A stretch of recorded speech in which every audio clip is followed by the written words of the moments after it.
बंदी छोड़ सतगुरु रामपाल जी परमेश्वर जी की जय हो। परमपिता परमात्मा सारी सृष्टि के रचनहार, कुल मालिक, असंख्य ब्रह्मांडों के स्वामी, जगत गुरु, तीनों लोकों में प्रवेश करके सबका भरण पोषण करने वाले राजाधिराज, आत्माधार, नाथों के नाथ, देवों के देव, महादेव, सर्वेश्वर, महेश्वर, मृत्युंजय, अजरो अमर, आदि अनादि, सनातनी प्रभु, जगत पिता जगदीश्वर, श्री श्री 1008 की उपाधि के वास्तविक अधिकारी, अकाल मूर्त शब्द स्वरूपी राम वासुदेव, सर्वगतम ब्रह्म, परम पूज्य, प्रथम पूज्य, परम संत, परम पुरुष, परम धनी, परम दयालु, सत्य कबीर, हक्का कबीर, अल्लाहु अकबर, बाखबर, अल्लाह ताला, जगत के तारणहार, जगत के मुक्तिदाता, जगत के जगन्नाथ, हारे के सहारे, हिंदुओं के राम, मुसलमानों के अल्लाह, सिखों के वाहिगुरु, ईसाइयों के मसीह, दया के सागर दयानिधि, करुणा के सागर करुणानिधि, स्वयंभू परिभू, संकट मोचन, कष्ट हरण, मंगल करण, दुख भंजन, अविगत कबीर, निर्विकार निर्विषम परमात्मा,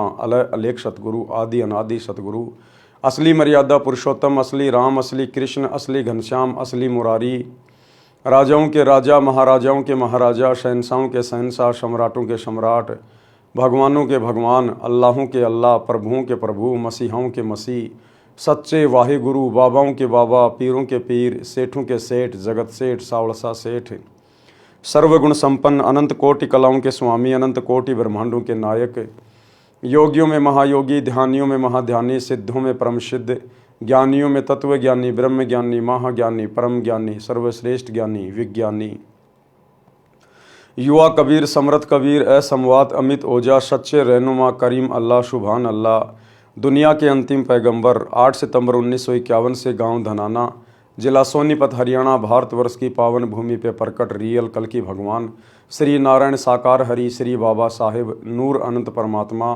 संत श्रोमणी सतगुरु रामपाल जी परमेश्वर जी के चरण कमल में साध संगति से जुड़े हुए देश विदेश से आप और हम सभी सत्सेवक भाई बहनों का अनंत कोटि दंडवत प्रणाम। सत्साई भाई और बहनों, दया परमपिता परमेश्वर जी की, सारी सृष्टि के मालिक सतगुरु रामपाल जी की, जिनके विशेष आशीर्वाद से, शुभ आशीर्वाद से, उन्हीं के कर कमल से लिखित पवित्र पुस्तक जीने की राह के ऊपर वीडियो बनाने की श्रृंखला जारी है। इसी श्रृंखला में आज हमारा 18वें नंबर का वीडियो है। भाई और बहनों, प्रत्येक वीडियो में गुरुदेव भगवान के आशीर्वाद से हमें अध्यात्म के विषय में बहुत ही गहरी गहरी बातें पता चल रही हैं, जो बातें हमारे विश्वास को दृढ़ करती हैं, और जो भाई बहन केवल सत्संग ही सुन रहे हैं उन्हें भी बहुत सारी बातों का पता चल रहा है। तो आज के वीडियो में हम आगे बढ़ते हैं। आज का 18वें नंबर का वीडियो, पवित्र पुस्तक जीने की राह, पेज नंबर 136। आज गुरुदेव भगवान हमें पंडित की परिभाषा से परिचित करवा रहे हैं। पंडित, यह शब्द सुनते ही आम आदमी को लगता है कि किसी ब्राह्मण जाति के व्यक्ति की ओर इशारा है, किसी ब्राह्मण जाति की ओर इशारा है, पंडित जाति की ओर इशारा है। लेकिन भाई और बहनों, अध्यात्म में पंडित उसे कहते हैं जो पिंड के विषय में जानता है। पंडित सोई जो पिंड की जाने। पिंड यानी ये शरीर, एक ब्रह्मांड का पूरा लघु चित्र हमारे इस शरीर के अंदर है। तो कहते हैं पंडित सोई जो पिंड की जाने, और ब्राह्मण सोही जो ब्रह्म पहचाने। ब्रह्म यानी भगवान, जो भगवान को पहचानता है, असल में वो ब्राह्मण है। आज इस पृथ्वी पर यदि वास्तव में कोई पंडित है, कोई ब्राह्मण कहलाने का अधिकारी है, तो केवल सतगुरु रामपाल जी के फॉलोवर हैं, जो उस ब्रह्म को पहचान गए, जो वास्तव में पंडित हैं, जिनको ज्ञान है, आत्म ज्ञान है, परमात्म ज्ञान है, जो पिंड के विषय में जानते हैं। तो असल में इस पृथ्वी पर सतगुरु रामपाल जी के भक्तों के अलावा ना तो कोई ब्राह्मण है, ना कोई पंडित है। बाकी झूठी फीत लगाकर चाहे दुनिया घूमती रहो, लेकिन उनको अध्यात्म के विषय में कै ख गय का भी ज्ञान नहीं है। पंडित की परिभाषा, पंडित कहते हैं विद्वान को। जैसे हम लोग सुनते हैं कि रावण को पंडित कहते हैं, पंडित, कि रावण पंडित था। भाई सतयुग में तो कोई जाति थी नहीं। अगर पंडित कोई जाति है तो रावण को फिर पंडित क्यों कहते हैं कि रावण पंडित था? सतयुग में तो पंडित नाम की कोई जाति थी ही नहीं, जाति धर्म उस समय थे ही नहीं, तो रावण को पंडित क्यों कहा जाता है? पंडित यानी विद्वान, जिसे शास्त्रों का ज्ञान हो, भक्ति का ज्ञान हो, उसको कहते हैं पंडित, विद्वान। पंडित कहते हैं विद्वान को। मेरे पूज्य गुरुजी ब्राह्मण जाति में गांव बड़ा पैतावास, तहसील चरखी दादरी, जिला भिवानी, हरियाणा में जन्मे थे। गुरुदेव भगवान कह रहे हैं कि मेरे मुंह बोले गुरुदेव, यानी गुरुदेव भगवान का कोई गुरुदेव नहीं है, ये जगत गुरु हैं। और जो जगत गुरु होता है वो स्वयं परमात्मा होता है, परमेश्वर होता है, जो पूरे जगत को ज्ञान देने के लिए आता है। तो जगत गुरु का कोई गुरु नहीं हो सकता धरती पे। जगत गुरु कबीर परमात्मा को कहते हैं। जाति हमारी जगत गुरु, परमेश्वर है पंथ, दास गरीब लिखित पढ़े, मेरा नाम निरंजन कंत। लेकिन गुरुदेव भगवान ने आप और हमारे तक अपना संदेशा पहुंचाने के लिए, आप और हमें अपनी शरण में लेने के लिए, अपने आप को छुपाते हुए एक मुंह बोला गुरु बनाया, गुरु शिष्य परंपरा का निर्वाह किया।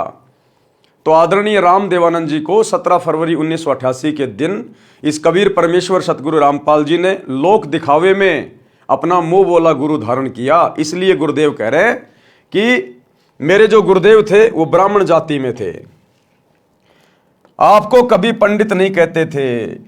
यानी आदरणीय राम देवानंद जी परंपरागत पंडित जाति में जन्मे थे, लेकिन उसके बावजूद भी वो कभी अपने आप को ब्राह्मण नहीं कहते थे। मेरे दादा गुरुजी, मेरे गुरुजी के गुरुजी गांव छावड़ा दिल्ली में नजफगढ़ के पास के जाट थे। वे छोटी आयु में ही संत गंगेश्वरानंद जी के सत्संग से प्रभावित होकर उनके साथ हरिद्वार चले गए थे।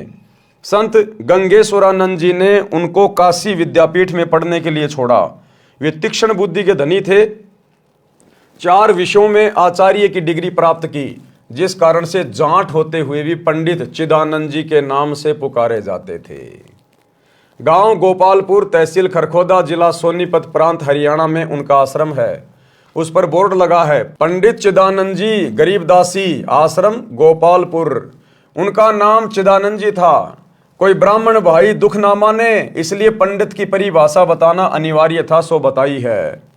क्योंकि आगे का सत्संग पंडित पे चलेगा, विद्वान पे चलेगा।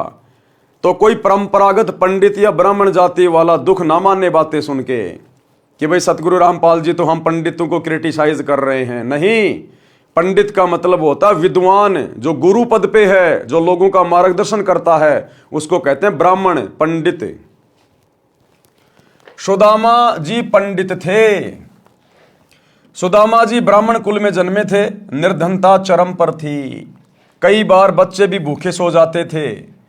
सुदामा जी की धर्मपत्नी को पता था कि द्वारिका के राजा श्री कृष्ण जी के साथ सुदामा जी की अच्छी मित्रता रही है। पत्नी ने बहुत बार कहा कि आप अपने राजा मित्र कृष्ण से कुछ धन मांग लाओ। सुदामा जी कहते थे कि पंडित का काम मांगना नहीं होता, परमात्मा के विधान को समझकर उसके अनुकूल जीवन यापन करना होता है। गरीबदास जी ने भी कहा है। क्या कहा सुदामा जी ने? हम भक्तों को शिक्षा लेने की आवश्यकता है। आज हमारे गुरु भाई बहन जो साध संगति से नहीं जुड़े हुए हैं, जो ज्ञान को आधार बना के भक्ति नहीं कर रहे, आज वे आश्रमों में फोन पे फोन करते हैं, गुरुजी के पास जेल में मेरी प्रार्थना भेज दो, गुरुजी के पास मेरी अरदास लगा दो, मेरी प्रार्थना लगा दो। कोई क्या मांग रहा है, कोई क्या मांग रहा है।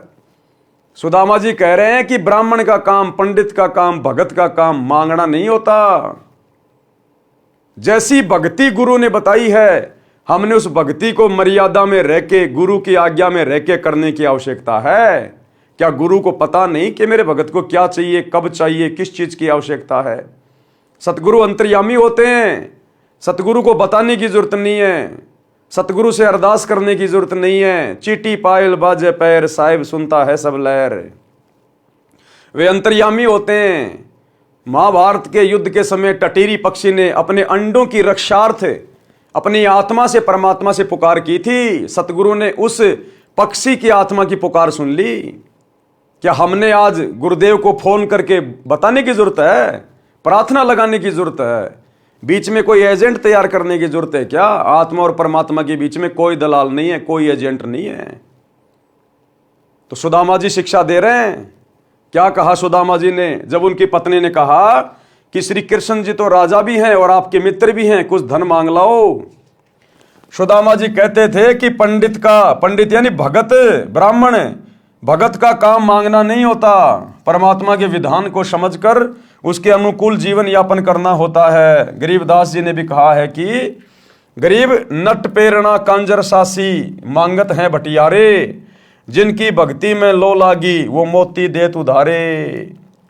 गरीब जो मांगे सो बढ़वा कहिए, दर दर फिरे अज्ञानी, और जोगी जोग संपूर्ण जाका, मांग न पीवे पानी।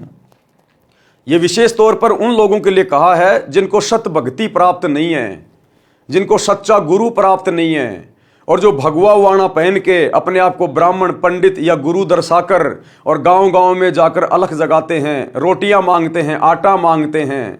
ये उन लोगों के लिए कहा है कि तुम सत भक्ति करो, फिर तुमने मांगने की जरूरत नहीं है, घर घर जाकर किसी के आगे हाथ फैलाने की जरूरत नहीं है। कहते हैं तो नट कांजर और सासी ये लोग मांगा करते हैं, और जो भगत होते हैं वो तो दूसरों को दिया करते हैं, मांगा नहीं करते। तो गुरुदेव कह रहे ऐ जगत के लोगों, मांगो मत, परमात्मा से भक्ति की भीख मांगो। अगर एक बार परमात्मा ने तुम्हें भक्ति की भीख दे दी तो उसके बाद तुम्हारे पास किसी चीज की कमी नहीं रहेगी। फिर वो परमात्मा अपने भगत को जगत के आगे हाथ नहीं फैलाने देता। शब्दार्थ, नट ये लोग जनता में कुछ खेल दिखाते थे, जैसे लंबे बांस को बिना पृथ्वी में गाड़े उसके ऊपर चढ़ना, जो अनोखा व कठिन कार्य होता था। उस खेल के समापन पर कटोरा लेकर तमाशा यानी खेल देखने के लिए उपस्थित भीड़ से रुपए पैसे मांगते थे। इसी प्रकार अन्य जाति के व्यक्ति कंजर, सांसी, बटियारे अपनी कला दिखाकर रुपए या कणक, गेहूं, बाजरा, चना मांगते थे। यदि योगी यानी साधक भी ऐसी सिद्धियों का प्रदर्शन करके रुपए व कणक इकट्ठे करता है तो उसकी सत्य साधना नहीं है। यदि सत्य साधक होता, शिष्यों को आशीर्वाद रूपी मोती देकर धनी बनाता, जो साधक के भाग्य से अलग अपनी ओर से उधार रूप में होता। यदि संत दर दर पर जाकर मांगता फिरता है तो वह अज्ञानी है, उसके पास शास्त्र अनुकूल साधना नहीं, वह संत नहीं, भड़वा है, भड़वा। मांगे सो ही भड़वा कहिए, दर दर फिरे अज्ञानी, और जोगी जोग संपूर्ण जिसका, मांग ना पीवे पानी। भड़वा का अर्थ यहां पर बेशर्म है। जोगी यानी साधक की भक्ति संपूर्ण उसकी मानी जाती है जो किसी से कुछ नहीं मांगे।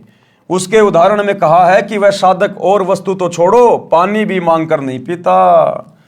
जो असली साधक होता है वो पानी भी मांगकर नहीं पीता, वो भी परमात्मा व्यवस्था कर देगा किसी और में प्रेरणा करके। भाई और बहनों, जब ये दास हिसार जेल में गया और जब मुझे जेल के अंदर छोड़ा गया, तो जैसे ही मैं जेल में गया मुझे प्यास बहुत भयंकर लग रही थी। अब मैंने सोचा यहां पानी मैं पीऊं किसका, सब लोग ऐसे गंदे संदे दिखाई दे रहे हैं यहां तो मुझे एक कमरे में छोड़ दिया गया, और भी वहां पर बहुत सारे लोग थे। तो मुझे बहुत जोर की प्यास लग रही थी। तो जैसे मैं उस ब्लॉक के अंदर गया और जाते ही उन कैदियों का जो सरदार होता है, 10, 15, 20, 50 कैदी जिस ब्लॉक में होते हैं, उनका एक ठेकेदार होता है, उसको कहते हैं लम्बड़दार। तो लम्बड़दार ने मुझे देखकर कहा कि आ जाओ आ जाओ आ जाओ, बैठो बैठो बैठो बैठो। मैं बैठ गया वहां पर। कहां से आए हो, क्या नाम है, क्यों आए हो, मैंने 2-4 बातें उसको बता दी। अब उसने तुरंत कहा कि मुझे पता है आपको प्यास लग रही है। वो लम्बड़दार बोला मुझे पता है आपको प्यास लग रही है। मैंने कहा प्यास तो लग रही है लेकिन पीऊं कहां। बोले मेरे पास में साफ बोतल है, बिल्कुल मैंने सुबह भरी है, मैं मेरी अलग से बोतल रखता हूं, किसी को नहीं पिलाता, मेरी साफ बोतल है। तो उसमें से उसने मुझे पानी दिया, मैंने परमात्मा की अंदेव की आरती की और फिर मैंने पानी पिया। तो परमात्मा इस प्रकार से भी अपने भगत के साथ में रहता है। तो कहते मांगे सो ही बढ़वा कहिए, दर दर फिरे अज्ञानी, और जोगी जोग संपूर्ण जिसका, मांग ना पीवे पानी। परंतु पत्नी के बार बार आग्रह करने पर विपर सुदामा जी अपने मित्र श्री कृष्ण जी के पास चले गए। श्री कृष्ण जी ने उनका विशेष सत्कार किया। मुट्ठी भर चावल साथ लेकर गए थे जो श्री कृष्ण जी ने चाव के साथ खाए। चरण तक धोए और कुशल मंगल पूछा तो पंडित सुदामा जी ने कहा कि हे भगवान, मुझे किसी वस्तु की आवश्यकता नहीं है। खुद श्री कृष्ण रूप में कबीर परमात्मा ही सारी लीला कर रहे थे, सारा खेल खेल रहे थे। ये बातें हमने कबीर सागर में और मुक्ति बोध में अच्छे से पढ़ ली है, कृष्ण सुदामा की कथा में। तो देखो श्री कृष्ण जी के रूप में स्वयं कबीर भगवान ने, सावलसा सेठ ने पंडित सुदामा जी से पूछा कि कहो क्या हालचाल है, किसी चीज की कमी तो नहीं है। अब सुदामा जी कह रहे कि भगवान आपके दया से मौज है, आपके दास को कोई कमी नहीं है, बिल्कुल ठाठ बाट है। भाई और बहनों, ये होते हैं भगत के लक्षण। सुदामा जी मांग भी नहीं रहे थे, सामने से श्री कृष्ण रूप में परमात्मा ने कहा, उसके बावजूद भी सुदामा ने हाथ नहीं फैलाए। ये नहीं कहा कि मुझे दिक्कत है, प्रॉब्लम है, मेरे बच्चे भूखे रहते हैं, हाल बेहाल हो रहा है। बोला नहीं नहीं भगवान, आपके रहते सहते बोले आपके दास को क्या चिंता। उधर शेख फरीद की हमने कथा पढ़ी, उसने अपनी आंख निकाल के दे दी उस बुढ़िया को कि जल्दी से मुझे आग दे दे, नहीं तो मेरे गुरुजी नाराज हो जाएंगे। आंख निकाल दी, आंख पे कपड़ा बांध के गुरुजी के पास आया और गुरुजी ने कहा, रे शेख फरीद क्या हो गया। बोला गुरुजी क्या हो सकता आपके दास को, आपके रहते सहते गुरुदेव आपके दास को क्या हो सकता है, मौज है मौज है। और आज हम कलयुग की पिछली पीढ़ी के भगत, सच्चा सतगुरु प्राप्त करके, सच्ची भक्ति प्राप्त करके, तत्व ज्ञान लेकर और आश्रम के नंबरों पर लाइन लगा रखी है भीख मांगने के लिए, लाइन। अरे भक्ति से कौन से दिन प्राप्त करोगे। अरे गुरु के विधान अनुसार भक्ति करके कौन से दिन प्राप्त करोगे, कब प्रसन्न करोगे गुरुदेव को। या खाली मांगते रहोगे, ये आदत छोड़ोगे नहीं। असंख्य जन्म नट प्रेरणा कांजर सासी बन के मांगे, आज तुम भगत बन के भी मांग रहे हो। अरे ये वो सतगुरु है जिससे मांगने की जरूरत नहीं है, इसने तो सब कुछ दे दिया। गुरु समान दाता नहीं, याचक शिष्य समान है, 3 लोक की संपदा सो गुरु दीनी दान। अरे 21 ब्रह्मांड का सबसे उत्तम नाम दे दिया तुम्हें, सबसे बड़ी संपत्ति, और फिर भी तुम मांगे जा रहे हो, मांगे जा रहे हो, भिखारी बन रहे हो। जो भक्ति गुरुदेव ने दे दी उसको मर्यादा में रह के करो, अपने गुरु को परमात्मा मान के विश्वास करके भक्ति करो, तुम्हें मांगने की जरूरत नहीं पड़ेगी, कांजर सासी भटियारा बनने की जरूरत नहीं पड़ेगी तुम्हें। अपने गुरु से केवल भक्ति मांगी जाती है। लेकिन तुमने तो लाइन लगा दी, गुरुजी से मेरी प्रार्थना कर दो, मेरा पोता हो जाए, मेरा बेटा नौकरी लग जाए, मेरा मकान बन जाए। गुरुदेव कहते हैं तुम्हें मांगना भी नहीं आता, चौथा युग आ गया। कहते भक्ति दान मोहि दीजिए देवन के देवा हो, जन्म पाया भूलू नहीं करहूं पद सेवा हो। भगत ने केवल भक्ति मांगनी चाहिए अपने गुरु से, सांसारिक और भौतिक सुख नहीं मांगने चाहिए, केवल भक्ति। भक्ति में सर्वस्व आ जाता है अगर मर्यादा में रह के करोगे तो श्री कृष्ण रूप में कबीर परमात्मा सतगुरु रामपाल जी ने खुद कहा कि भाई क्या चाहिए, बाकी सब ठीक है। तो सुदामा जी कह रहे बिल्कुल चंगा। तो पंडित सुदामा जी ने कहा कि ये भगवान मुझे किसी वस्तु की आवश्यकता नहीं है, आपकी कृपया से ठीक निर्वाह हो रहा है, जबकि घर पर पूरा परिवार भूखा मर रहा था। 1 सप्ताह श्री कृष्ण जी के पास रुककर सुदामा जी घर को चल पड़े। एक बार भी नहीं कहा कि कुछ धन दे दो, वे जानते थे कि कबीर बिन मांगे मोती मिले, मांगे मिले न भीख, और मांगन से मरना भला, यह सतगुरु की सीख। शब्दार्थ, कबीर परमात्मा ने भी बताया है कि जो पूर्ण परमात्मा की सत्य साधना करता है, तो आज हम पूर्ण परमात्मा की सत्य साधना कर रहे हैं नहीं कर रहे। हमारे गुरुजी पूर्ण परमात्मा है या नहीं है, 2000% पूर्ण परमात्मा। कबीर परमात्मा ने बताया कि जो पूर्ण परमात्मा की सत्य साधना करता है उसे मांगना नहीं चाहिए, ना ही तो जगत से मांगना चाहिए, ना रिश्तेदारों से मांगना चाहिए, ना आड़ोसी पाड़ोसी से मांगना चाहिए। अरे भगत तो लोगों को उधार देता है, सतगुरु के भगत होकर हम दुनिया के भिखारी बन रहे हैं। जरा सी दिक्कत आई नहीं, रिश्तेदारों के आगे हाथ फैला देते हैं, समाज के आगे हाथ फैला देते हैं। परमात्मा कहते हैं तुम्हारी भक्ति चल नहीं रही, तुम मर्यादा में नहीं हो, अन्यथा भगत तो दुनिया को उधार देते हैं, भगत दुनिया का भिखारी नहीं बनता, और वो भी सतगुरु का भगत है। अरे सेठों के सेठ सावड़सा सेठ का बेटा क्या कभी किसी से भीख मांगेगा? क्या किसी साहूकार का बेटा किसी के आगे हाथ फैलाता है? और यदि हाथ फैला रहा है तो वो जगत में हंसी का पात्र बनता है, वो हंसी का पात्र बनता है। तो हमारे गुरुदेव तो सेठों के सेठ जगत सेठ है, इनसे ऊपर तो कोई है ही नहीं। और इनके बेटा बेटी होके यदि हम जगत से, समाज से, रिश्तेदारों से, यार दोस्तों से भीख मांगते हैं, भाई देना जरा 5,000 रुपये उधार, देना जरा 10,000 रुपये उधार, तो हमसे बड़ा भिखारी है कोई दुनिया में? कबीर परमात्मा ने भी बताया है कि जो पूर्ण परमात्मा की सत साधना करता है उसे मांगना नहीं चाहिए। मांगने से परमात्मा रुष्ट हो जाता है, उसको भिक्षा भी नहीं मिलती। वह साधक यानी भगत परमात्मा पर विश्वास रखकर नहीं मांगेगा तो परमात्मा उसकी इच्छा पूरी करेगा। लेकिन संगत को विश्वास ही तो नहीं है कि हमारे गुरुजी परमात्मा होंगे, हमारे गुरुजी कबीर जी होंगे। इन्होंने तो कागज के टुकड़े को, दाढ़ी मूछ वाली कबीर की नकली फोटो को भगवान मान रखा है, उसको परमात्मा मान रखा है। यानी मोती जैसी बहुमूल्य वस्तु भी दे देगा। पूर्ण सतगुरु यही शिक्षा देता है कि मांगने से तो व्यक्ति जीवित ही मर जाता है, मांगने से तो मरना भला है। भावार्थ आत्महत्या से नहीं है, यहां अपनी इच्छाओं का दमन करके मृतक बनकर रहने से है। श्री कृष्ण जी राजा थे, अपने मित्र की स्थिति को समझकर विश्वकर्मा जी को आदेश देकर एक सप्ताह में सुदामा जी का महल बनवा दिया तथा बहुत सारा धन भी दे दिया। अगर श्री सुदामा जी जरा सी भी गलती कर देते और जब श्री कृष्ण रूप में कबीर भगवान ने कहा कि भाई क्या चाहिए, अगर उस समय सुदामा जी जरा सा भी भावुक हो जाते, लोभ लालच में आ जाते और कह देते कि भगवान हालत खराब है, एक झोपड़ी सी बनवा दो, हो सकता है भाई और बहनों एक गाड़ी अनाज की भी दे देता परमात्मा, हो सकता है उसकी झोपड़ी भी बनवा देता। लेकिन आज सुदामा का नाम श्री कृष्ण जी के साथ में नहीं जुड़ता, आज ये कथा पूरे समाज में नहीं फैलती। लेकिन सुदामा ने उदाहरण पेश कर दिया कि मांगन से मरना भला, यह सतगुरु की सीख है। उसने मांगा नहीं, क्योंकि भगत का काम मांगना नहीं होता। जो साधना गुरु ने बताई है उस साधना को सफल करो, मर्यादा में रह के भक्ति करो, गुरु को प्रसन्न करो, भक्ति भाव में चल के, जगत भाव में चल के, नाराज मत करो। अगर उस समय सुदामा मांग लेता, गलती कर देता, तो आज सुदामा का भक्ति इतिहास में नाम नहीं होता। और नहीं मांगा तो परमात्मा ने बिना मांगे दे दिया, उसका महल बनवा दिया जो सुदामा कभी सौपन में भी नहीं सोच सकता था। और धन धान्य से पूरा घर भर दिया, पूरी जिंदगी का समाधान कर दिया उसका।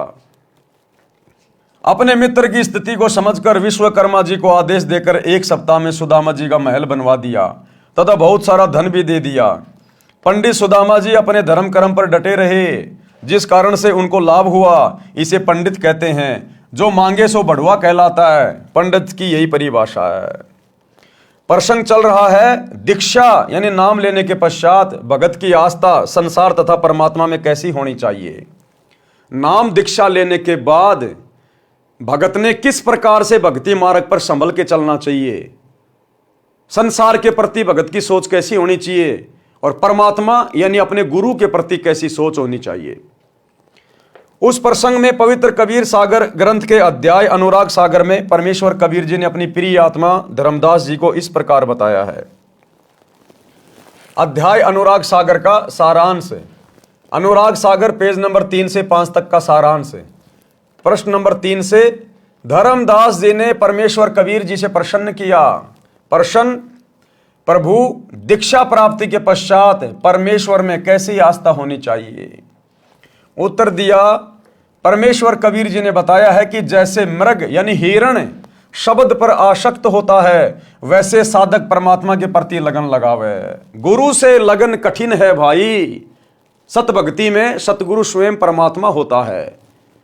तो कहते हैं नाम दीक्षा लेने के बाद जिस प्रकार वो हिरण जो एक शब्द के ऊपर आसक्त हो जाता है, उसके बाद वो शिकारी उसके साथ जो मर्जी करे, उसको काटे या घर ले जाए, लेकिन वो हिरण विवश हो जाता है उस शब्द को सुनकर उसकी धुन के ऊपर, और शिकारी के घुटनों पे आके अपना सर रख देता है।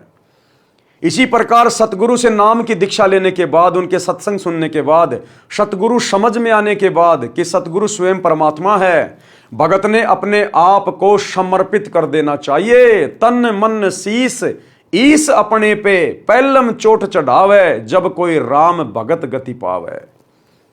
यानी फिर भगत ने समाज की तरफ नहीं देखना, संसार की तरफ नहीं देखना, जीवित ही मृतक हो जाना चाहिए। क्योंकि सतगुरु के शरण में आने के बाद सतगुरु हमें जो ज्ञान देगा, जो भक्ति देगा, जो मर्यादाएं देगा, उस आधार से समाज से, जगत से हमारा कोई विशेष लगाव होना ही नहीं चाहिए। ना हम कोई त्योहार मनाएंगे, ना हम फालतू की परंपराओं को निभाएंगे, ना हम व्यर्थ के रीति रिवाजों को निभाएंगे, ना हम घूमने जाएंगे, ना कोई पिकनिक पे जाएंगे, तो भला फिर समाज से यारी दोस्ती रिश्तेदारी निभाने के लिए बच क्या गया? हम तो समाज की तरफ से मर जाते हैं। और जैसे हमें गुरुदेव भगवान कहें, जो मर्यादा बता दी, जो नियम बता दिए, हमने केवल उसी हिसाब से चलना है, एक कदम भी आउट नहीं चलना। और नाम दीक्षा लेकर यदि हम राजनेताओं की रैलियों में धक्के खाते रहेंगे, दुनिया के आरक्षणों में जाके बैठ जाएंगे, गुंडों की सीबीआई जांच करवाएंगे, जाटों की धर्मशाला बनवाएंगे, स्टेडियम बनवाएंगे, अयोध्या में भंडारा लगाएंगे, बजरंग दल के साथ बैठ के बांग्लादेश के मुसलमानों के खिलाफ नारे लगाएंगे, तो भैया फिर सतगुरु कुछ नहीं करेगा। इसका मतलब अभी आपको ना तो सतगुरु समझ में आया, ना अभी आपको ज्ञान समझ में आया। तो गुरुदेव के कहने का मतलब है कि नाम दीक्षा लेने के बाद आपने भी उस हिरण की तरह अपने गुरुदेव के चरणों में स्वयं को न्योछावर कर देना चाहिए, समर्पित कर देना चाहिए। केवल गुरु की मर्यादा और भगत का पैर, यानी एक भी अपना कदम गुरु की मर्यादाओं के खिलाफ नहीं जाना चाहिए, गुरु की आज्ञा के खिलाफ नहीं जाना चाहिए, तब जाकर वो भगत सफल होगा। इसलिए कहते हैं गुरु से लगन कठिन है भाई, लगन लगे बिन काम न सरता, जीव प्रलय हो जाई। गुरु से लगन कठिन है भाई, समर्पित काल होने नहीं देता। हिरण यानी मृग पकड़ने वाला एक यंत्र से विशेष शब्द करता है जो हिरण को अत्यंत पसंद होता है। जब वह शब्द बजाया जाता है तो हिरण उस ओर चल पड़ता है, और शिकारी जो शब्द कर रहा होता है उसके सामने बैठकर मुख जमीन पर रखकर समर्पित हो जाता है, अपने जीवन को दांव पर लगा देता है। इसी प्रकार उपदेशी को परमात्मा के प्रति, किस परमात्मा के प्रति? सतगुरु के प्रति समर्पित होना चाहिए, अपना जीवन न्योछावर कर देना चाहिए, यानी समाज से हट जाना चाहिए, सामाजिक परंपराओं से हट जाना चाहिए, रीति रिवाजों से हट जाना चाहिए, केवल अपने गुरुदेव के आदेश के अनुसार ही चले जो सत्संगों में उन्होंने बता दिए होते हैं। दूसरा उदाहरण, हमने किस प्रकार अपने सतगुरु के प्रति समर्पित होना चाहिए, तब जाकर हमारा ये मोक्ष वाला बात बनेगा, जन्म मरण का रोग कटेगा। पतंग यानी पंख वाला कीड़ा जो प्रकाश बहुत प्रिय है, यानी जो पतंग होता है उसको प्रकाश यानी लाइट बहुत प्यारी लगती है। अपनी प्रिय वस्तु को प्राप्त करने के लिए वह दीपक, मोमबत्ती, बिजली की गर्म लाइट के ऊपर आसक्त होकर उसे प्राप्त करने के उद्देश्य से उसके ऊपर गिर जाता है और मृत्यु को प्राप्त हो जाता है। कहने का मतलब है हम अपने गुरुदेव भगवान के वचन पर इस कदर दृढ़ हो जाएं कि हमने समाज को नहीं देखना, यारी दोस्ती रिश्तेदारी को नहीं देखना, वो चाहे हमें कितना ही कुछ कहें, कितना ही ताना मारें, कितना ही व्यंग करें, हमें कैसा भी कुछ कहें, लेकिन हमने उनकी बातों की ओर ध्यान नहीं देना, तवज्जो नहीं देना। गुरुदेव की मर्यादाओं के अनुसार, गुरुदेव के आदेश के अनुसार ही हमने अपना जीवन यापन करना है। इसी प्रकार भगत को परमात्मा प्राप्ति के लिए मर मिटना चाहिए। समाज की परंपरागत साधना को तथा अन्य शास्त्र विरुद्ध रीति रिवाजों को त्यागने तथा सत्य साधना करने में कठिनाइयां आती हैं, उनका सामना करना चाहिए। चाहे कुछ भी कुर्बानी देनी पड़े, कुछ भी कुर्बानी, जैसे मीराबाई ने कुर्बानी दी, मीराबाई ने सब कुछ छोड़ दिया अपने गुरुदेव की मर्यादाओं के लिए, भक्ति के लिए। भगत मंसूर ने शरीर का अंग अंग कटवा दिया अपने गुरुदेव की मर्यादाओं को निभाने के लिए। गुरुदेव के वचन पर मर मिटे वो, तब जाकर आज उनका दुनिया में नाम है, भक्ति इतिहास में। पीछे नहीं हटे। तीसरा उदाहरण, किस प्रकार अपने गुरुदेव पर समर्पित होना चाहिए। पुराने समय में पत्नी से पहले यदि पति की मृत्यु हो जाती थी तो पत्नी अपने पति से इतना प्रेम करती थी, वह अपने मृत पति के साथ उसी चिता में जलकर मर जाती थी। अगर भक्ति करूंगा तो केवल अपने गुरु की, अगर भक्ति करूंगा तो केवल अपने गुरु की, वरना यह शरीर छोड़ना मंजूर, लेकिन भक्ति करूंगा तो सतगुरु की। उस समय घर तथा कुल के व्यक्ति समझाते थे कि तेरे छोटे छोटे बच्चे हैं, इनका आपके बिना कौन पालन करेगा। चाचे ताऊ किसी के बच्चों को नहीं पालते। जब तक माता पिता होते हैं तब तक कुल के व्यक्ति प्यार की औपचारिकता करते हैं, वास्तव में प्रेम तो अपनों में ही होता है। आप इन छोटे छोटे बच्चों की ओर देखो, बच्चे पिता के वियोग में रो रहे होते हैं, माता का पल्लू पकड़कर रोकते हैं। उस स्त्री को उसके सोने के आभूषण भी दिखाए जाते हैं, देख इनका क्या होगा, कितने सुंदर तथा बहुमूल्य आभूषण हैं। आप अपने बच्चों में रहो, परंतु वह स्त्री प्रेम वश होकर उसी चिता में जिंदा जलकर मर जाती है। इसी प्रकार सतगुरु की शरण में आने के बाद ये काल या फिर काल प्रेरणा से अन्य समाज के लोग जो उपदेशी नहीं है, वो हमें कितना ही परेशान करें, कितना ही तंग करें, कितना ही लोभ लालच दें, भगत के अंदर लोभ लालच का अंश भी प्रवेश नहीं करना चाहिए। क्योंकि परमात्मा कहते हैं, कामी क्रोधी लालची इनसे भक्ति ना होय, भक्ति करे कोई सूरमा जात वर्ण कुल खोय। यानी काल हमें हर प्रकार से तोड़ने का भी प्रयास करेगा। पहले हमारे को ये गरीबी में रख के प्रयास करता है कि ये भक्ति छोड़ दे दुखी होके, फिर एक समय बाद ये हमारे को इतना धन देगा, इतना धन देगा कि हो सकता है ये धन में पागल होकर लोभ लालच में आकर भक्ति में जो है आस्था हटा ले, भक्ति में ढीला पड़ जाए। तो हमें हर प्रकार से यहां पर तोड़ने का प्रयास किया जाएगा और उस समय वो हमारी परीक्षा होती है। तो भगत ने ये चीजें नहीं देखनी है। जिस प्रकार वो स्त्री जो अपने पति के प्रेम में पागल होती है, वो अपने छोटे छोटे बच्चों को जो रो रहे होते हैं उनको भी नहीं देखती। सोने चांदी के उसके आभूषण उसके सामने लाए जाते हैं, इनको कौन पहनेगा, ये लाखों रुपए के आभूषण हैं, वो कुछ नहीं देखती। उसका प्रेम केवल अपने पति में, उसके ऊपर धुन सवार होती है। इसी प्रकार हमारा प्रेम अपने सतगुरुदेव भगवान में, हमारी आसक्ता अपने गुरुदेव भगवान में, हमारा समर्पण हमारे गुरुदेव भगवान में। हमने जगत भाव में नहीं चलना, अब हमने काल के जाल में नहीं फंसना। सतगुरु ने इतना ज्ञान दे दिया, इतना ज्ञान दे दिया, 4 युगों में यह ज्ञान परमेश्वर ने किसी को नहीं दिया। साहिब ने भेद दिया सब खोला अपनी सतलोक राजधानी का। आप अपने बच्चों में रहो, परंतु वह स्त्री प्रेमवश होकर उसी चिता में जिंदा जलकर मर जाती थी, पीछे कदम नहीं हटाती थी। पहले तो इस प्रकार सती होती थी, कोई 1-2 ही होती थी। बाद में ये रीति रिवाज कुल की मर्यादा का रूप ले गई थी। पति की मृत्यु के पश्चात स्त्री को जबरन उसी चिता में जलाया जाने लगा था, जिससे सती प्रथा का जन्म हुआ। बाद में यह संघर्ष के पश्चात समाप्त हो गई। इस कथा का सारांश है कि जैसे एक पत्नी अपने पति के वैराग्य में जिंदा जलकर मर जाती है, मुख से राम राम कहकर चिता में जल जाती है।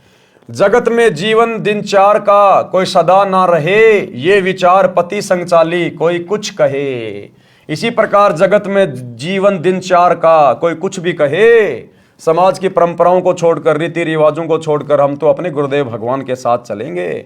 जो आज्ञा गुरुदेव की है, जो नियम गुरुदेव के हैं, हम नहीं तोड़ेंगे, ना समाज के लिए, ना परिवार के लिए, ना यारी दोस्ती रिश्तेदारी के लिए। हम प्रत्येक वचन निभाएंगे अपने आत्मा के कल्याण के लिए। शब्दार्थ, बहुत पुराने समय में स्त्री अपने मृत पति के साथ जलकर मर जाती थी। उस समय उसकी आस्था अपने पति के अतिरिक्त किसी अन्य धन संपत्ति, बालकों या आभूषण में नहीं रहती थी। वह विचार करती थी कि संसार में आज नहीं तो कुछ दिन बाद मृत्यु होगी। संसार के व्यक्ति कुछ भी कहें, वह किसी की परवाह नहीं करती थी। इस तरह का विचार करके वह स्त्री अपने पति के साथ जलकर मरती थी। यह कुरीति थी, परंतु उस समय बहुत महत्व माना जाता था। अब शिक्षित समाज ने इस कुरीति व जुल्म का अंत कर दिया है। भक्ति में दृढ़ता उत्पन्न करने के लिए ये उदाहरण सटीक है कि भगत को भी, अब क्या कह रहे हैं गुरुदेव ये उदाहरण देकर, कि भगत को भी ऐसी आस्था परमात्मा प्राप्ति के लिए लगानी चाहिए। संसार के व्यक्तियों की सांसारिक बातों पर ध्यान न देकर अपने उद्देश्य की सफलता के लिए दृढ़ता से भक्ति करें, मर्यादा का पालन करें। नीचे की वाणियों में यही समझाया है कि भगत सत्य पुरुष की साधना के लिए ऐसे ही लगन लगाए, संसार के नाते संपत्ति को भूल जाए और केवल परमात्मा में ध्यान लगाए। लेकिन भाई यहां तो सांसारिक नातों को निभाया जा रहा है, दृढ़ किया जा रहा है। गुरुदेव के दोनों लड़के हरियाणा के जाट समाज की गोहाना जाट धर्मशाला बनवा रहे हैं, 1 करोड़ रुपए लगा रहे हैं भगत समाज का, जाटों से यारी निभा रहे हैं अपने समाज से। धनाना गांव में लोगों से यारियां निभा रहे हैं, करोड़ों रुपए का बैडमिंटन का स्टेडियम बना रहे हैं अपने समाज के लिए, जाट समाज के लिए, अपने स्वार्थ के लिए, ताकि हमारे आश्रम के बनने में, आश्रम के चलने में धनाना गांव वाले कोई दिक्कत पैदा ना करें। गांव वालों का मुंह बंद किया जा रहा है, वो जो कहते हैं वही काम करवाया जा रहा है, चाहे मर्यादा टूटे चाहे ना टूटे। 2 कोडी के राजनेताओं की रैलियों में संगत को बसों में भर भर के भेजा जा रहा है ताकि बीजेपी सरकार हमसे प्रसन्न रहे और हरियाणा में हमारे आश्रम चलते रहे। तो यहां तो बिल्कुल उल्टा काम हो रहा है भाई और बहनों, बिल्कुल उल्टा। हम कौन से दिन समझेंगे फिर, कब समझेंगे? अब इस सतगुरु के अलावा कोई दूसरा सतगुरु धरती पे नहीं आने वाला। इस ज्ञान के अलावा अब कोई और ज्ञान कोई नहीं देने वाला। और अब भी यदि हमारी बुद्धि सेंटर में नहीं है तो हम फिर सतलोक जाने के योग्य नहीं हैं। हे धर्मदास, इसी प्रकार भगत का विचार होना चाहिए। ऐसे ही जो सत्य पुरुष लोलावे, कुल परिवार सब विसरावे। इसी प्रकार जिसकी लगन अपने गुरुजी में लग गई, सत्य पुरुष में लग गई, जिसको अपना गुरु समझ में आ गया, ये भक्ति समझ में आ गई, जिसको आत्म कल्याण की चिंता सताने लग गई, क्या कहते हैं? कुल परिवार सब बिसरावे। बिसराने का मतलब ये नहीं कि छोड़ छाड़ के चला जाए परिवार को, नहीं, अपनी भक्ति करे, परिवार में रहे, लेकिन अपनी भक्ति और मर्यादाओं को प्रथम रख के चले। अगर परिवार की कोई मर्यादा, कोई परंपरा, कोई रीति रिवाज अगर भक्ति में बाधक है तो वो हम स्वीकार नहीं करेंगे, वो हम बिल्कुल भी नहीं मानेंगे। बाकी जो परमात्मा ने रोल दे दिया, एक बेटे का, एक बाप का, एक बहन का, एक पति का, वो हम सारे निभाएंगे, प्यार प्रेम से रहेंगे, कमाएंगे, दमाएंगे। लेकिन जहां बात आएगी हमारी मर्यादाओं में, समाज की कोई परंपरा, कोई रीति रिवाज अगर अड़चन पैदा करेगी तो उस समय हम समाज की बात नहीं मानेंगे, हम परिवार को देख के नहीं चलेंगे, लोक लाज में नहीं आएंगे। प्रथम गुरु की भक्ति और मर्यादा, बाकी फिर अन्य काम। तो कहते हैं ऐसे ही जो सतगुरु लोलावे, कुल परिवार सब बिसरावे। नारी सुत का मोह न आने, जगत और जीवन सौपन कर जाने। नारी यानी स्त्री, पत्नी, सुत यानी बेटा, बेटी, इनका कोई मोह नहीं होना चाहिए। जगत और जीवन सौपन कर जाने कि भैया 4 दिन की जिंदगी है, अगर बेटा बेटी की मोह ममता में पड़ा रहूंगा तो मेरा तो जीवन नरक बन जाएगा, अगले जन्म में गधा बन के घूमूंगा। बेटा बेटी को पढ़ाओ लिखाओ, बढ़िया खिलाओ, कपड़े लाके दो, इससे ज्यादा नहीं, इससे ज्यादा मोह ममता में नहीं पड़ना। मेरे बेटे को मैं बैरिस्टर बना दूं, इंजीनियर बना दूं, डॉक्टर बना दूं, मैं इसका जीवन सफल कर लूंगा। पहले अपना तो जीवन सफल कर ले, बेटा बेटी के तो बाद में देखना, पहले अपना तो कर ले। तो परमात्मा कहते हैं फालतू के चक्कर में मत पड़ना, और बेटा बेटी को भी समय पे भक्ति में लगा दे। एक बार जब वो डॉक्टर बन गया फिर वो तेरी नहीं मानने वाला, तो अपने बच्चों को भी बचपन से भक्ति लाइन पे लगाओ। जग में जीवन थोड़ा भाई, अंत समय कोई नहीं सहाई। बहुत प्यारी नारी जग माही, मात पिता जाके समनाही। स्त्री, कहते हैं स्त्री अपने माता पिता से भी प्यारी लगने लगती है, लेकिन अंत समय में जब तेरा समय आएगा वो स्त्री भी तेरे साथ नहीं जाएगी जो तुझे बहुत प्यारी लगती है। तेहि कारण नरसीस जो देही, अंत समय सो नहीं संग देही। जिस औरत के कारण इंसान लड़ाई झगड़ा करके अपना सिर तक दे देता है, कोई उसकी औरत को टेढ़ी आंख से देख ले, कुछ कह दे, उसके लिए लड़ने मरने को तैयार हो जाएगा, तूने मेरी औरत को यह कैसे कह दिया।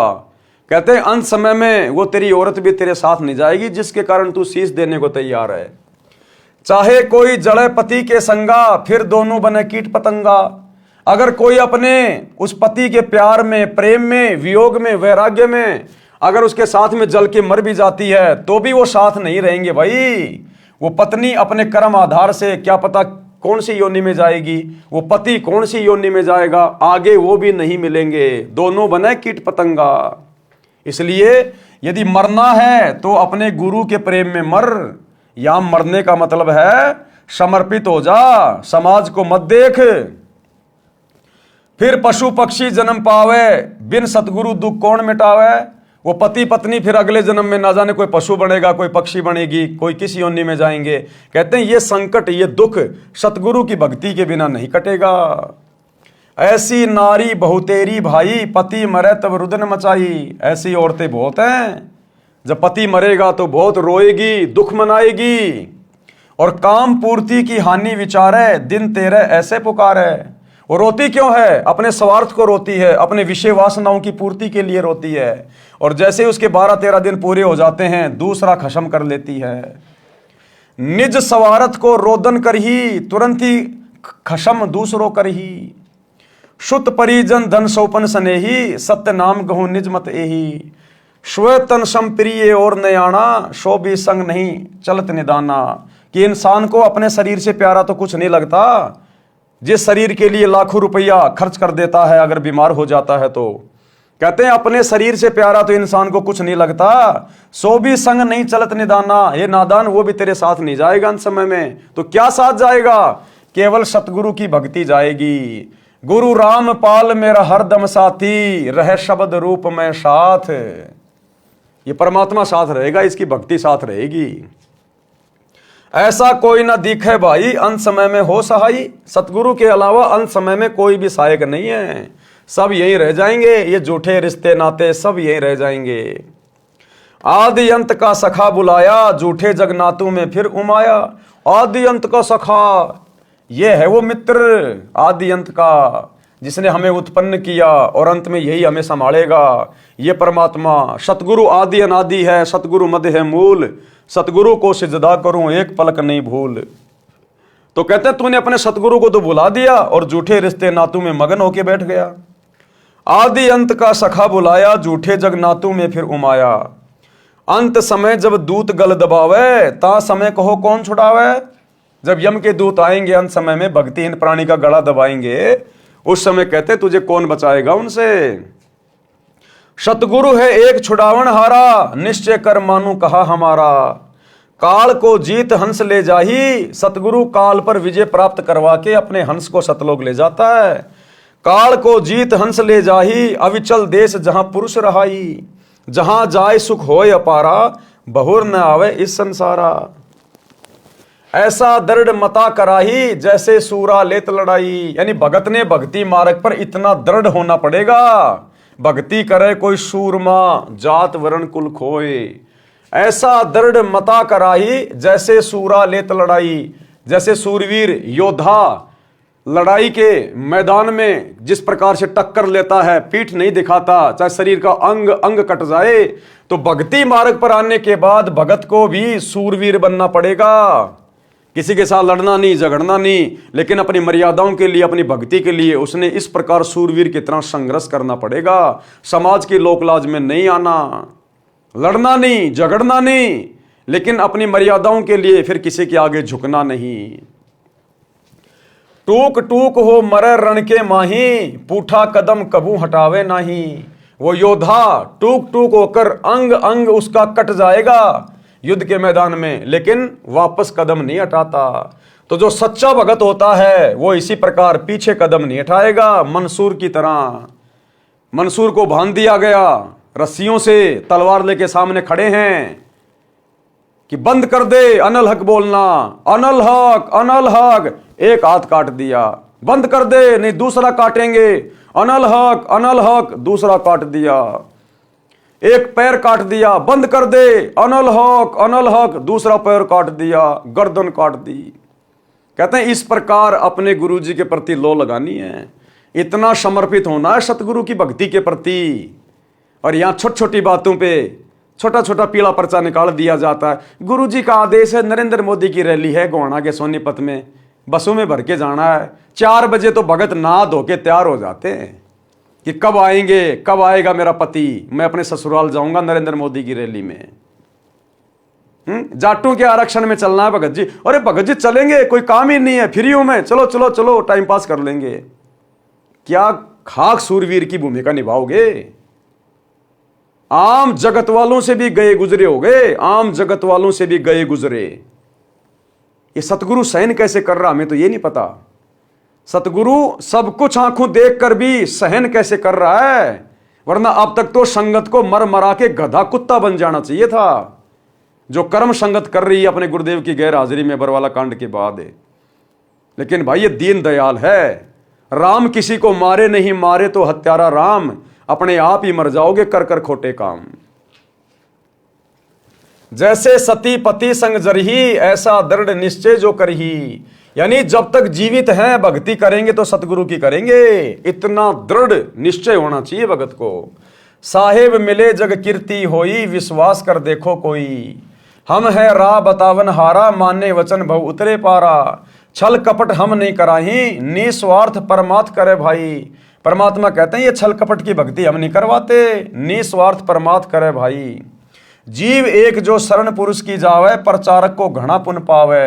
यानी परमेश्वर का ज्ञान प्रचार करने वाला भी बहुत सारे पुण्य का भागी बनता है।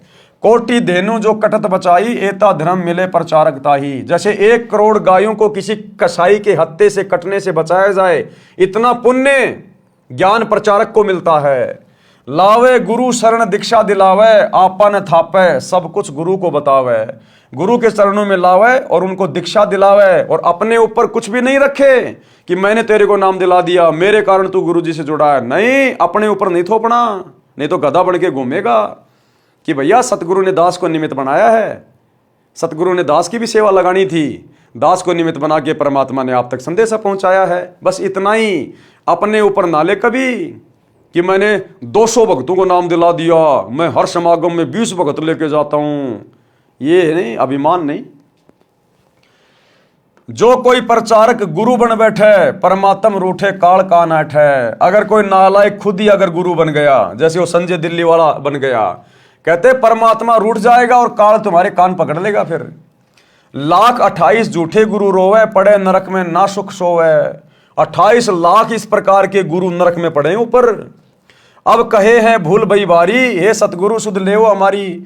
और अब उस नरक में जाने के बाद जब उन्हें पता चला कि तुम तो अधिकारी नहीं थे, अब वो रो रहे हैं, चिल्ला रहे हैं कि सतगुरु हमें बचाओ, सतगुरु हमें बचाओ। बोए बबूल आम कहां खाई, कोटि जीवन को नरक पठाई। ऐसी गलती ना करहूं सुजाना, सत्य वचन मानो परवाना। शब्दार्थ, उपरोक्त वाणियों का भावार्थ है कि जब लड़का युवा होता है तो उसका विवाह हो जाता है। विवाह के पश्चात माता पिता से भी अधिक लगाव अपनी पत्नी में हो जाता है। फिर बच्चों से ममता हो जाती है। यदि पति की मृत्यु हो जाती है तो पत्नी साथ नहीं जाती। कुछ समय पश्चात यानी 13वीं क्रिया के पश्चात छोटे बड़े पति के भाई के साथ सगाई विवाह कर लेती है। पति को पूर्ण रूप से भूल जाती है। यदि कोई अपने पति के साथ जल मरती है तो अगले जन्म में पक्षी या पशु योनि में दोनों भटक रहे होते हैं। गुरुदेव के कहने का मतलब है, सांसारिक लोगों के ऊपर आस्था करोगे तो तुम्हें ना तो यहां कुछ मिलेगा, ना मरने के बाद कुछ मिलेगा। और यदि अपने सतगुरु के प्रति समर्पित रहोगे, मर्यादाओं में रह के भक्ति करोगे, गुरु को प्रसन्न करोगे, तो ये लोक भी सुखी और परलोक भी सुखी। जिस पत्नी के लिए पुरुष अपनी गर्दन तक कटा लेता है, यदि कोई किसी की पत्नी को बुरी नजर से देखता है, मना करने पर भी नहीं मानता है, तो पति अपनी पत्नी के लिए लड़ मरता है। फिर वही पत्नी पति की मृत्यु के उपरांत अन्य पुरुष से मिल जाती है। ये भले ही समय की आवश्यकता है, परंतु भगत के लिए ठोस शिक्षा है। यानी जगत वाले, रिश्तेदार, नाते वाले जो अनुपदेशी हैं, वो हमारे कभी हो ही नहीं सकते। हमें समझा गुरुदेव ये रहे हैं कि तुम जिन झूठे रिश्ते नातों में उलझ के बैठे हो ना, कि ये मेरा फलाना, ये मेरा फलाना, ये मुसीबत में मेरे काम आएगा, परमात्मा कहते हैं तुम्हारी भूल है, ये परम सत्य मान लेना। इसी प्रकार किसी व्यक्ति की पत्नी की मृत्यु हो जाती है तो वह कुछ समय उपरांत दूसरी पत्नी ले आता है। पति अपने पति के लिए अपना घर, भाई बहन, माता पिता त्याग कर चली जाती है, परंतु पत्नी की मृत्यु के उपरांत स्वार्थ के कारण रोता है। परंतु जब अन्य व्यक्ति विवाह के लिए कहते हैं तो सब भूलकर तैयार हो जाता है। भावार्थ है कि सब स्वार्थ का नाता है। इसलिए सत्य भक्ति करके उस सतलोक में चलो जहां जरा यानी वृद्धावस्था तथा मरण यानी मृत्यु नहीं है। आगे चेतावनी दी है कि हे भगत, अपने शरीर के समान इंसान को कुछ भी प्रिय नहीं होता।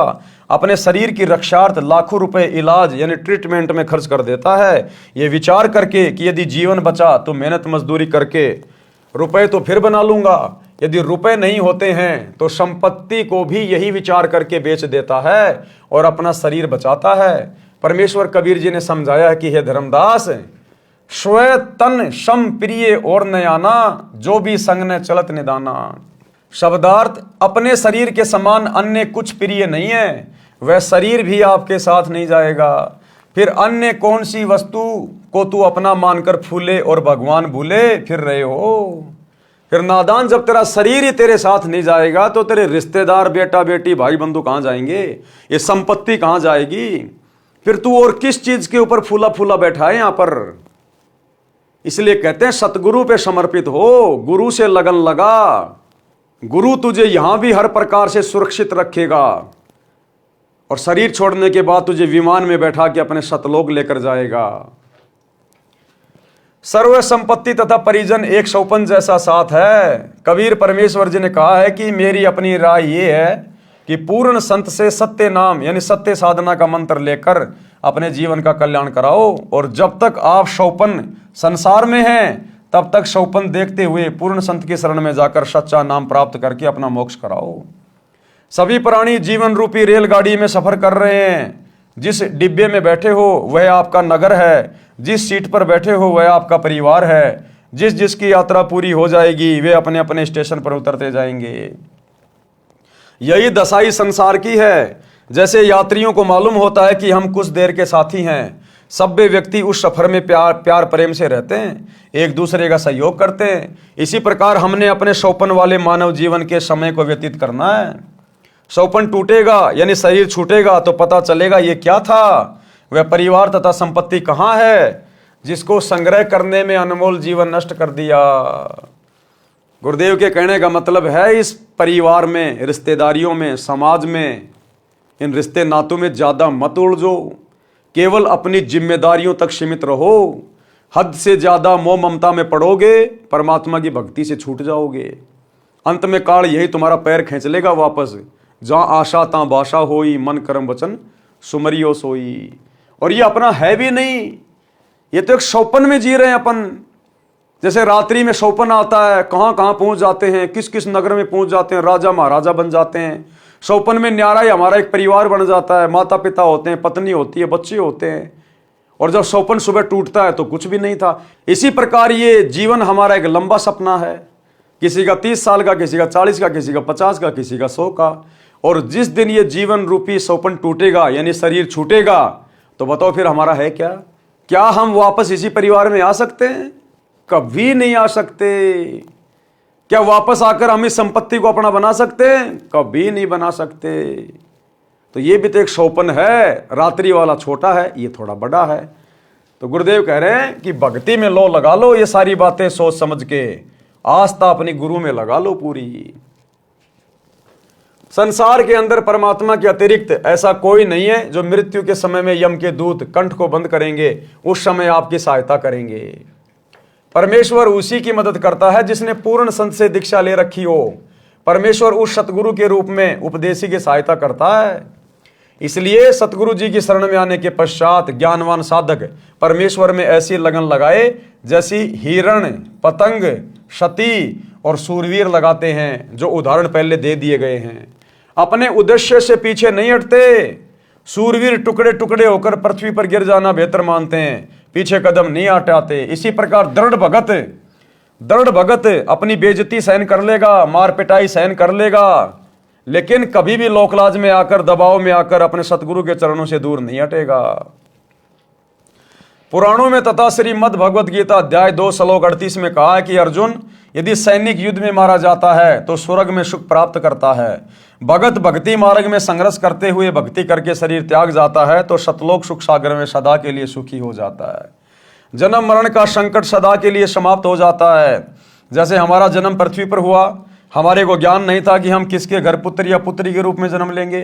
फिर हमारे को नहीं पता था कि हमारा विवाह संयोग किसके साथ होगा। ये भी ज्ञान नहीं था कि हमारे घर बेटा जन्म लेगा या बेटी। ये सब पूर्व जन्म के संस्कारवश होता चला गया। आपस में कितना प्यार तथा अपनापन बन गया। सदा साथ रहने की इच्छा रहती है, कोई ना मरे ये कामना करते हुए रहते हैं। इस काल ब्रह्म के लोक में कोई सदा नहीं रहेगा, एक एक करके पहले पीछे सब मरते जाएंगे। सारे जीवन में जो संपत्ति इकट्ठी की थी वह यहीं रहेगी। जीव खाली हाथ जाएगा, परंतु जो पूर्ण संत से सच्चे नाम की दीक्षा लेकर साधना करेगा वह सतलोक जाएगा। वहां पर ऐसे ही जन्म होगा जैसे पृथ्वी पर होता है, उसी प्रकार परिवार बनता चला जाएगा। वहां पर कोई कर्म नहीं करना पड़ता। सर्व खाद्य पदार्थ प्रचुर मात्रा में सतलोक में हैं। सदाबहार पेड़ पौधे, फुलवाड़ी, मेवा, काजू, किशमिश, मनुखा, दाग, दूध के समुद्र। सतलोक में वृद्ध अवस्था नहीं है, मृत्यु भी नहीं है। इसको अक्षय मोक्ष कहते हैं, यानी सदा सदा के लिए मोक्ष, अविनाशी मोक्ष, पूर्ण मुक्ति कहते हैं, जो गीता अध्याय 18 श्लोक 62 तथा अध्याय 15 श्लोक 4 में कहा है। तथा जिस सिद्धि यानी मोक्ष शक्ति को नैष्कर्मीय सिद्धि कहा गया है, जिसका वर्णन गीता अध्याय 3 श्लोक 4, अध्याय 18 श्लोक 49 से 62 में है। इस काल ब्रह्म यानी ज्योति निरंजन के 21 ब्रह्मांडों के क्षेत्र में सभी प्राणी कर्म करके ही आहार प्राप्ति करते हैं। सतलोक में ऐसा नहीं है, वहां बिना कर्म किए सर्व सुख पदार्थ होते हैं।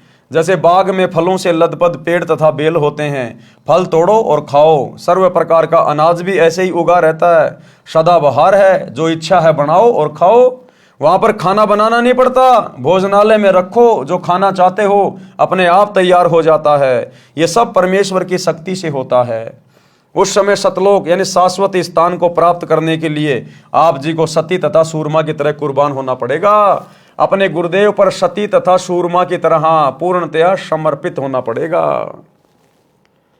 भावार्थ है कि अपने उद्देश्य यानी पूर्ण मोक्ष प्राप्ति के लक्ष्य को प्राप्त करने के लिए संसार के सभी लोभ लालच त्यागने पड़े तो विचारने की आवश्यकता नहीं है, यानी सोच विचार नहीं करना भगत ने। अगर कभी ऐसी नौबत आ जाए तो, जैसे बेटा नाम ले लेता है, पूरा परिवार उसके विरोध में आ जाता है, बाप कहेगा भैया मेरे अनुसार चलेगा तो ही जमीन में हिस्सा दूंगा, तो ही मकान में हिस्सा दूंगा, नहीं तो कहीं भी जा खा कमा कर ले तेरे बाबा की भक्ति।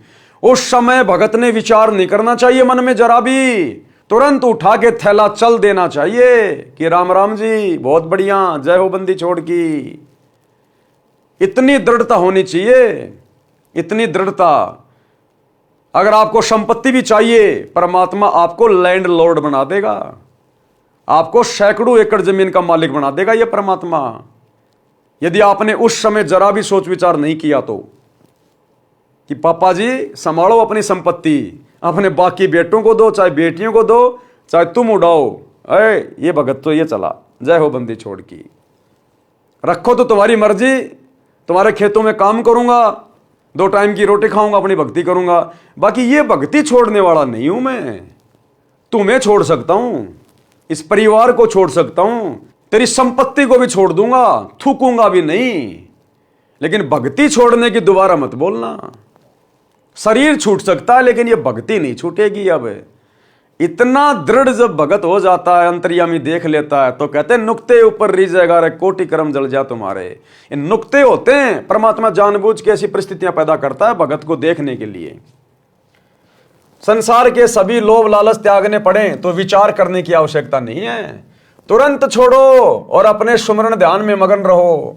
यदि सतगुरु की शरण ग्रहण नहीं की तो जिस समय अंत समय आएगा तब भक्तिहीन प्राणी के कंठ को यमदूत बंद करते हैं। उन यमदूतों से परिवार का कोई व्यक्ति नहीं छुड़वा सकता, केवल सतगुरु जी उस आपत्ति के समय सहायता करते हैं। इसलिए परमेश्वर कबीर जी ने कहा है कि अंत समय यमदूत गड़ा दबावें, उस समय को हो कौन छुड़ावे।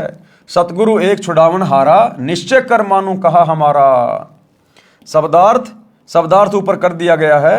यदि कोई भगत ज्ञान समझकर दीक्षित होकर अन्य भोले भूले जीवों को ज्ञान चर्चा करके सत्य ज्ञान प्रचार द्वारा सतगुरु शरण में लाकर दीक्षा दिलाता है तो उसको एक जीव को सत्य भक्ति मार्ग बताकर गुरु से दीक्षा दिलाने का इतना पुण्य होता है जितना 1 करोड़ गायों को काटने से, कसाई से बचाने का मिलता है। एक मानव का जीवन इतना बहुमूल्य तथा इतने पुण्यों से प्राप्त होता है। यदि कोई मूर्ख प्रचारक मान बढ़ाई के वश होकर स्वयं दीक्षा देता है, स्वयं गुरु बन बैठता है, तो वह महापराधी होता है। उससे परमेश्वर रुष्ट हो जाता है तथा काल उसको कान पकड़कर घसीट कर ले जाता है, जैसे खटीक यानी कसाई बकरी को ले जाता है। कबीर सागर के अध्याय अंबु सागर पृष्ठ 48 पर प्रमाण है कि तब देखा दूतन कह जाई, 84 तहां कुंड बनाई। कुंड कुंड बैठे यमदूता, देत जीवन कह कष्ट बहुता। तहां जाए हम खड़े रहावा, देखत जीव विनय बहु लावा। झूठे कड़ीहार यानी नकली सतगुरु की दशा जो नरक में पड़े हुए थे। पड़े मार जीव करे बहु शोरा, बांध बांध कुंडन में बोरा। 1,28,000 पड़े वो झूठे गुरु, बहुत कष्ट तहां करत पुकारा। हम भूले सवारत संगी, अब हमरे नाही अर्दंगी। हम तो जरत हैं अग्नि मंजारा, अंग अंग सब जरत हमारा। कौन पुरुष अब राखे भाई, करत गुहार चक्षु डल जाई। ज्ञानी यानी कबीर जी वचन। ये वाणी नकली कबीर पंथियों ने अपने हिसाब से बनाई हुई है, हमें इस वाणी से कोई लेना देना नहीं है। असली वाणी नीचे है जो गुरुदेव ने बताई है। ये वाणी बनावटी है, वास्तविक वाणी नीचे है। दुर्दशा देख दया दिल आवा, अरे दूत तुम जीवन भरमावा। उन आत्माओं की ऐसी दशा देखकर सतगुरु को भी दया आ गई और उन झूठे नकली गुरुओं से जो उसी कुंड में आग में जल रहे थे, गुरुदेव ने क्या कहा, दुर्दशा देख दया दिल आवा, अरे दूत तुम जीवन भरमावा। जीव तो अचेत अज्ञाना, वाको काल जाल तुम बंधाना। कि ये जीव तो बेचारे अज्ञानी थे, इनको क्या पता जैसा गुरु कहता है वैसा ही करता है, लेकिन तुमने क्यों जानबूझ के काल के जाल में बांधा। 84 दूतन कह बांधा, शब्द डोर 14 यम सांदा। तब हम सब हन कह मारा, तुम हो जालिम बटपारा। हमारे भक्तन को तुम भरमावा, पल पल सुरती जीवन डिगावा। गही चोटी दूत घसियाए, यम और दूत विनय तब लाए।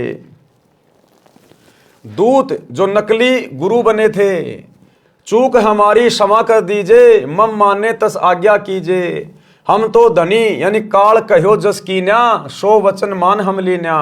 अब नहीं जीव तुम्हारा भरमावे, हमने कभू गुरु कहावे।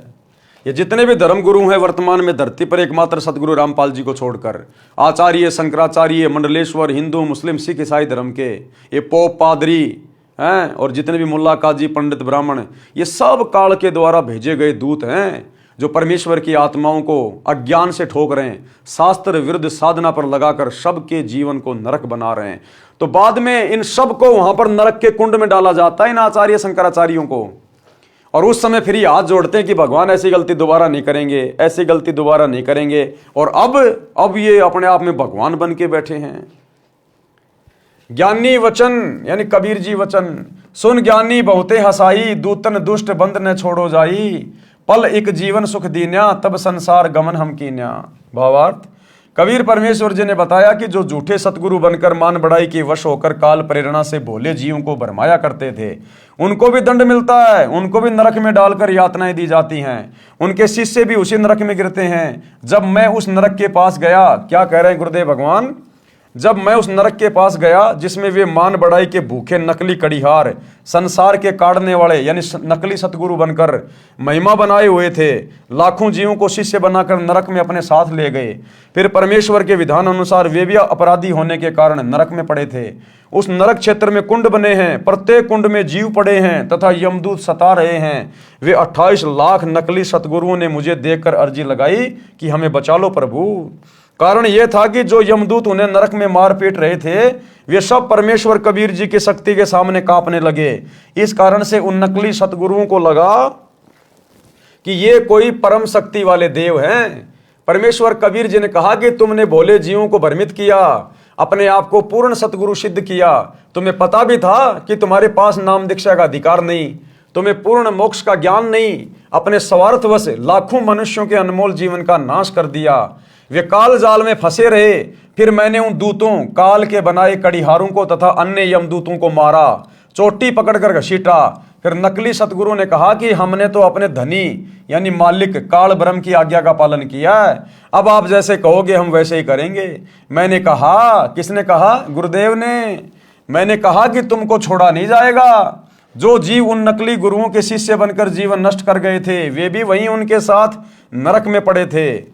जब तक मैं कौन? कबीर परमेश्वर जी। लिख कौन रहे हैं? सतगुरु रामपाल जी। जब तक मैं कबीर परमेश्वर जी वहां रहा, उन जीवों को नरक का कष्ट नहीं हो रहा था। इस प्रकार उनको कुछ समय का सुख देकर वहां से चलकर संसार में आया। मेरे आने के पश्चात वे नकली गुरुओं तथा उनके भोंदू शिष्यों को फिर से नरक की यातना प्रारंभ हो गई। इसलिए पूर्वोक्त वाणी में कहा है कि यदि कोई प्रचारक स्वयं गुरु बन बैठा तो परमेश्वर रुष्ट हो जाएगा और काल कान ऐठेगा अर्थात कष्ट देगा। इसलिए हे सज्जन पुरुष, कभी ऐसी गलती न करना, मेरे वचन को प्रमाणित मानना। तो भाई और बहनों, ये इतनी अच्छी अच्छी बातें भक्ति मार्ग पर गुरुदेव भगवान हमें बता रहे हैं ताकि हम निकट भविष्य में कभी भी कोई गलती ना कर बैठें। हम भगत हैं, आजीवन भगत बनकर ही भक्ति करते रहेंगे। हमारा मकसद मोक्ष प्राप्ति है, ना कि दुनिया को मोक्ष का ठेका दिलवाना। परमात्मा कहते हैं आत्म प्राण उद्धार ही, ऐसा धर्म नहीं कोई और। सबसे पहले तो अपनी आत्मा का कल्याण करवाओ, फिर दूसरे भाई बहनों को समझाओ और स्वयं गुरु मत बनो, स्वयं दीक्षा मत दो, अपने सतगुरु के पास लेकर जाओ। और कभी भी इस बात का फिर अहंकार मत करना कि मैंने तुझे नाम दिलाया, मैं नहीं मिलता तो तेरे को सतगुरु नहीं मिलता, मैंने 500 लोगों को नाम दीक्षा दिला दी। इस मान बढ़ाई में कभी मत आ जाना, अन्यथा काल कान ऐठ लेगा। करे करावे साइया, मन में लहर उठा, दादू सिर धर जीव के आप बगल हो जा। तो करने कराने वाला सब कुछ सतगुरु है। आप और हम केवल 2 कोटि के जीव हैं। हम केवल यंत्र हैं, रिमोट सतगुरु के हाथ में है।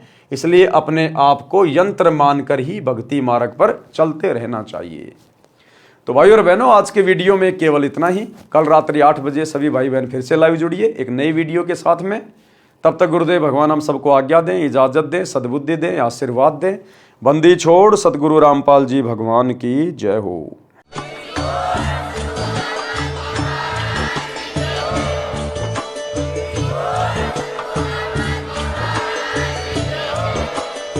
भाई जो गुरु वचन पे डट के कट गे फंद 84 के, कट गे फंद 84 के, कट गे फंद 84 के।